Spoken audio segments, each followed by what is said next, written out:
demonstrating again to the world that democracy is the preferred path to achieving political stability, economic development, social justice, and transparent governance in Africa, and affirmed that Nigerians and the regions believe in the principles of the people's right to choose their leaders freely will remain a source of pride. Tinubu also applauded the candidate of the governing New Patriotic Party, the Vice President of Ghana, Dr. Mahamudu Bawumia, for conceding defeat before the official announcement by Ghana's Electoral Commission, adding that Bawumia's stance reinforced Ghana's democratic ethos, while Mahama's return to Jubilee House, having served as president from 2012 to 2017, reflects the Ghanaian people's trust in his stewardship and vision to take the country to greater heights. Mahama served as Ghana's vice president from 2009 to 2012, member of parliament from 1997 to 2009, and held deputy and ministerial roles between 1998 and 2001. Moving on, President Bola Tinubu has vowed to ensure that bad Nigerians face the full wrath of the law. Tinubu warned that bad actors, whether within or outside Nigeria, would be brought to justice. The president, represented by the National Security Advisor, Nuhu Ribadu, spoke at the graduation ceremony for the Executive Intelligence Management Course 17 at the National Institute for Security Studies in Abuja, and reaffirmed his administration's commitment to ensuring security and stability in the country. Also speaking, the Director General of the DSS, Adeola Ajayi, said Nigeria would not experience security issues if all security agencies worked together in synergy. House of Representatives Committee on Constitution Review is considering a bill to amend the 1999 Constitution to limit the number of ministers appointed by the President to 37. Titled A Bill for an Act to Amend the Constitution of the Federal Republic of Nigeria, 1999, to streamline the number of ministers to be appointed to the Federal Executive Council. The bill is now before the Constitution Review Committee, chaired by the Deputy Speaker Benjamin Kalu, sponsored by the members representing Darazo Ganjua and Kaga Gubio Magumeri federal constituencies of Bauchi and Borno State, respectively. The bill seeks to amend Section 147 of the Constitution to read, "There shall be such offices of ministers of the government of the Federation, not exceeding 37, as may be established by the President."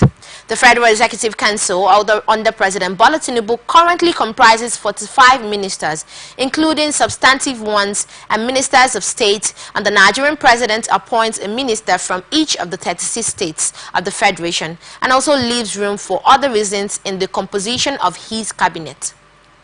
The People's Democratic Party lawmaker disagreed on the argument that the president may decide to appoint more than 2 ministers from a state to accommodate technocrats, while the Kalu-led committee is considering a bill seeking to amend Section 62 of the Constitution to allow for the observance of the federal character principle in the composition of the body of principal officers of the National Assembly. Moving on, federal government has planned to partner with the government of Pakistan to improve agricultural production and enhance food security in Nigeria. A statement issued by the Principal Information Officer at the Ministry of Agriculture and Food Security, Umar Rashida, on Sunday after a courtesy visit by the High Commissioner of Pakistan, Major General Sohaili Khan, to the Minister of State for Agriculture and Food Security, Senator Ali Abdullahi, in Abuja, said, stressed on the importance of fostering stronger agricultural ties between the two nations, as well as a long-standing cordial relationship. During the meeting, the minister highlighted the pressing needs to tackle issues such as climate change and food insecurity, adding that President Bola Tinubu is actively working to address the challenges posed by insecurity, which impacts agricultural productivity. The High Commissioner, Major General Khan, shared Pakistan's willingness to offer Nigerian expertise and training in various agricultural sectors, and the Pakistan's experience in agriculture, innovation and research was particularly highlighted as a key area of collaboration with the High Commissioner, adding that the professionals from Nigeria would have the opportunity to visit Pakistan to learn firsthand. Khan pointed to Pakistan's impressive achievements in agriculture, adding that the country's rank as the 5th largest producer of the cotton, the 4th largest producer of sugar, and the 8th largest producer of meat.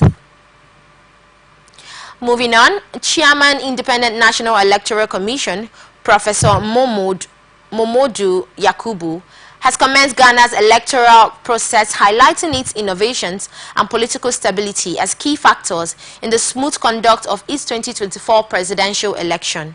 Ghana's ex-president John Mahama won the country's presidential election held on Saturday, December 7, 2024, after his main opponent, Vice President Mahamudu Bawumia, conceded defeat, adding that he had called his opponent Mahama the National Democratic Congress candidate and former president to congratulate him.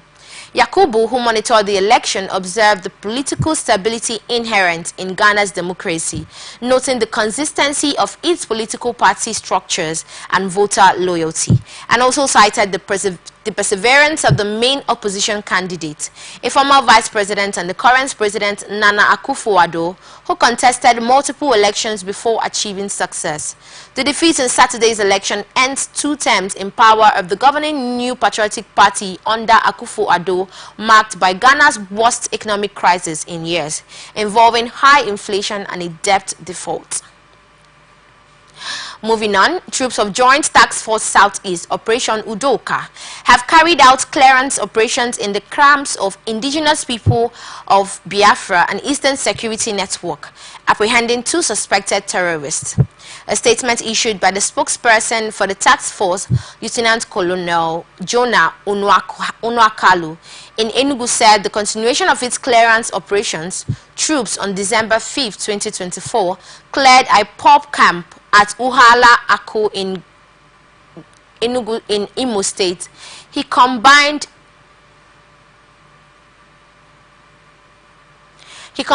force acting on credible intelligence on arrival at the terrorist camp came in contact with the irredentists who were forced to abandon their camp in disarray, escaping into the adjoining forest due to troops' superior firepower, and adding that the troops of Sector 2 arrested 2 suspects terrorizing the general area of Obosi community of Ebonyi and recovered 2 locally fabricated pistols, 9 live cartridges, and 1 motorcycle. The spokesman said, in another operation, troops of Sector 1 in conjunction with the Department of State Service raided the IPOB camp at Aguoba Ekwebe community in Nsoka local government area of Enugu State, adding that the first commander of the task force, Major General Hezan Dada, had called on all well-meaning citizens to embrace dialogue as a tool for maintaining peace and stability in the southeast. And now to some business reports. Central Bank of Nigeria's electronic payment statistics have shown that between January and June 2024, 252 million transactions, which amounted to 2.9 trillion naira, were supplementary service data codes. This is a significant milestone compared to the full-year data for 2023, which showed that the 4.84 trillion naira was transacted via USSD codes across 630 million transactions, while 2.19 trillion naira for the first half of 2024 represent the total revenue of USSD in 2023. Initially developed by the telecom companies for providing airtime and subscription services, the USSD service has been widely adopted in the banking sector because it does not require an internet connection, while USSD codes continue to play a crucial role in Nigeria's financial inclusion strategy, offering a platform for users with limited internet access to make quick and convenient transactions.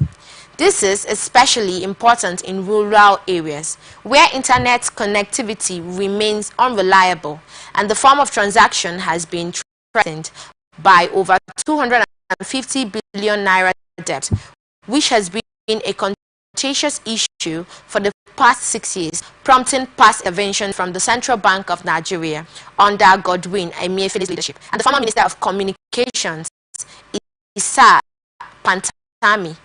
But no lasting solution has been reached.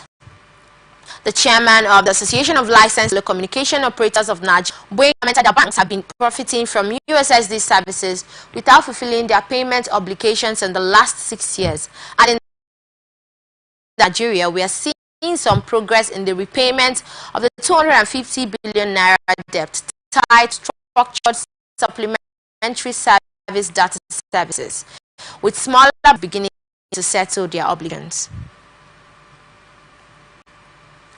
Ghana Vice President Mahamudu Bawumia has accepted defeat in Saturday's election and congratulated the opposition candidate, former President John Mahama, on his victory. The elections come amid the country's worst economic crisis in a generation which saw the cost of basic goods shoot up, while young people struggled to get jobs and the country was unable to repay its debts. And despite Bawumia's concession, no official results have been declared. The Electoral Commission said results had been delayed because supporters of the two main parties were impeding the process, and it had collation centers, while Muhammad's supporters have taken to the streets around the country to celebrate, cheering, waving flags, blowing vuvuzelas, and spinning motorbikes. He said he hoped it would mean that he and his sibling would get good jobs, while the price of food and fuel would come down, and also said he was basing his statements on internal tallies. Party and the opposition National Democratic Congress has also won the parliamentary election. Mahama confirmed that Bawumia had called to congratulate him on his emphatic victory, adding that its internal results showed Mahama had won 56% of the vote against 41% for Bawumia. President, Economic Community of West African State Commission, Dr. Omar Toure, has extended congratulations to the people of Ghana for conducting successful presidential elections on December. Toure commended the democratic maturity displayed throughout the electoral process and praised the smooth transition of Ghana's ex-president John Mahama on his electoral victory, and lauded Vice President Bawumia statesmanship in proceeding defeat promptly. Mahama, the National Democratic Congress candidate, won the country's presidential election after his main opponent Bawumia CP confirmed that he had called his opponent Mahama to congratulate him. The defeat in his election ends 2 terms in power for the governing New Patriotic Party under President Nana Akufo-Addo, marked by Ghana's worst economic crisis in years, involving high inflation and a debt default. Moving on, Ukraine President Volodymyr Zelensky says some 43,000 Ukrainian soldiers have been killed since Russia's invasion began, in a recognition of the extent of the nation's casualties. In a post on social media, the Ukrainian president said 370,000 others had been injured, though this figure included soldiers who had been hurt more than once, adding that 198,000 Russian soldiers had been killed and a further 550,000 wounded. Both Russia and Ukraine have often desisted from publishing casualties that play the true cost of the conflict, and the war had cost Russia 315,000 dead and injured troops, almost 90% of the number it first deployed when the conflict began.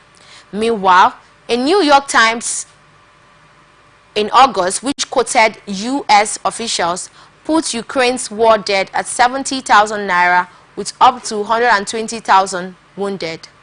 Before Sunday, the last time Zelensky had given an update on Ukraine's casualty figures was in February, put up to 31,000 deaths.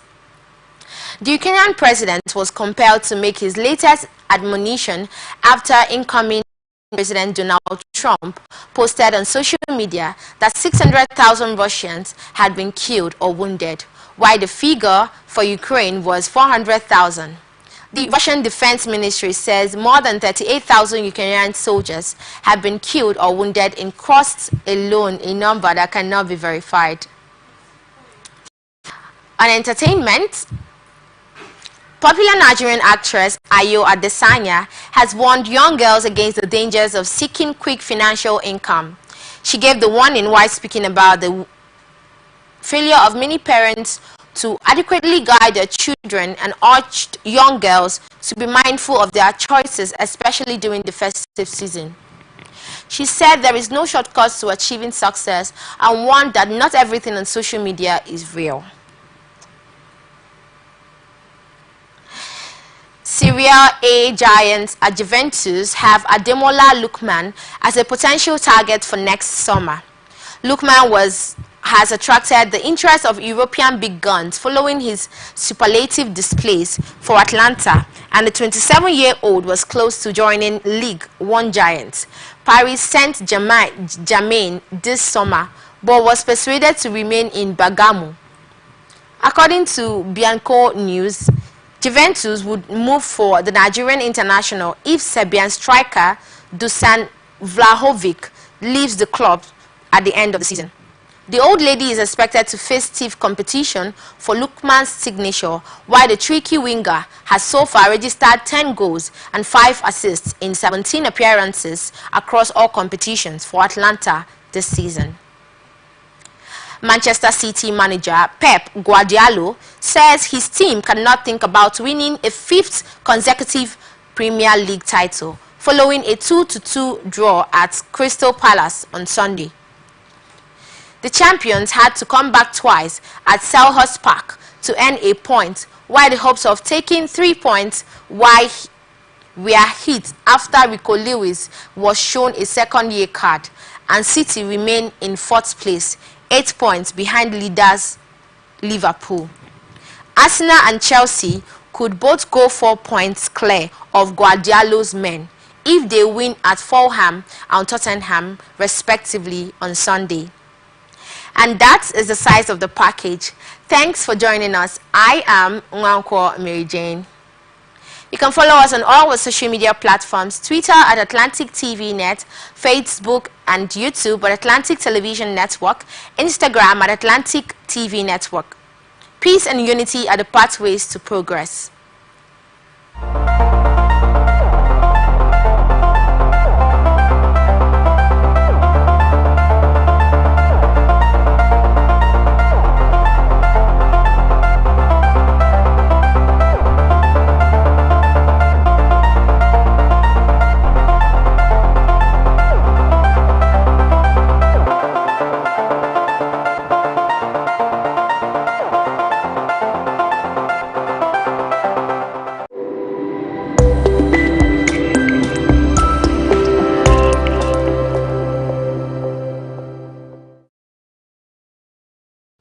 From the lines across the ocean to the land beyond the mountains, through the Sahara, we bring all the sport news, live analysis, expert discussions on trending stories in politics, business, socio-economic, sports, and documentaries.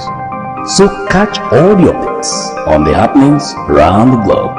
Stay focused on the fact today. Only on Atn.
front lines across the ocean to the land beyond the mountains.